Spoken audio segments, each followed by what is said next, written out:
Hello, my name is Cadden from Chokdee Academy in York. This is going to be a tutorial on some of the fundamentals of Thai boxing for the Warrior Collective.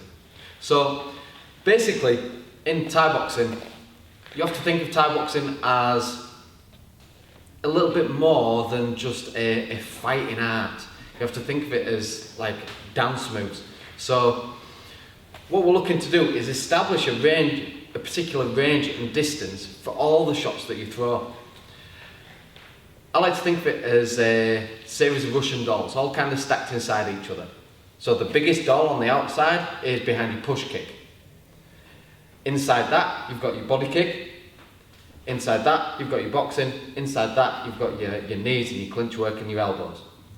So each person has their own particular range and distance. Here we've got red corner and blue corner. And notice how both people have got a particular range and like safety zone. Imagine it like a force field in for all the cartoon guys out there.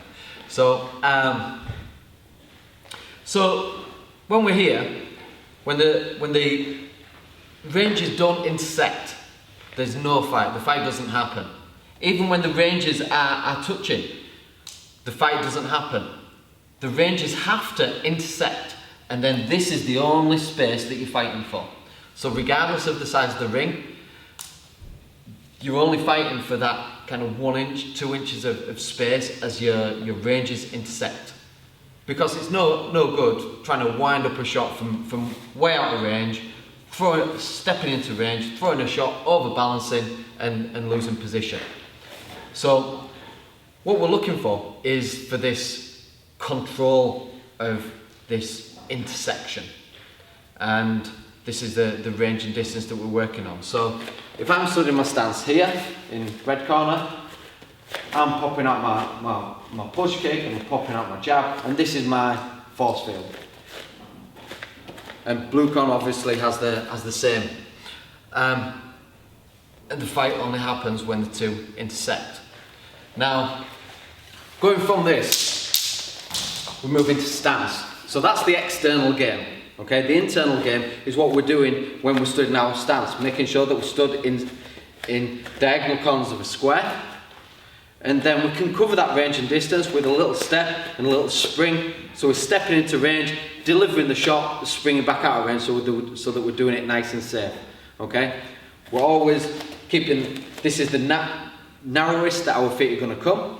So when we're moving, if we're moving backwards, move the back foot first, front foot moves in. If we're moving forwards, moving front foot first and the back foot moves in. So we're always keeping this nice wide stance to maintain our balance. And those are the two key words of Thai boxing: balance and effect. I'm always looking to throw my shots in balance and looking for good effectiveness of those shots when I'm landing. So that's a fundamental kind of higher level value over Thai boxing that will serve as good practice for you as you develop with some of these skills that you're going to be picking up on these tutorials. Thank you for watching this tutorial on the fundamentals of Thai boxing. For more information on my gym, you can check out chokdeeyork.co.uk and also the Facebook page, Chokdee Thai Boxing and MMA, and the business page on Chokdee Academy. We've also got Instagram and Twitter. For more tutorials, please check out the Warrior Collective on YouTube, or you can visit www.warriorcollective.com. Thank you.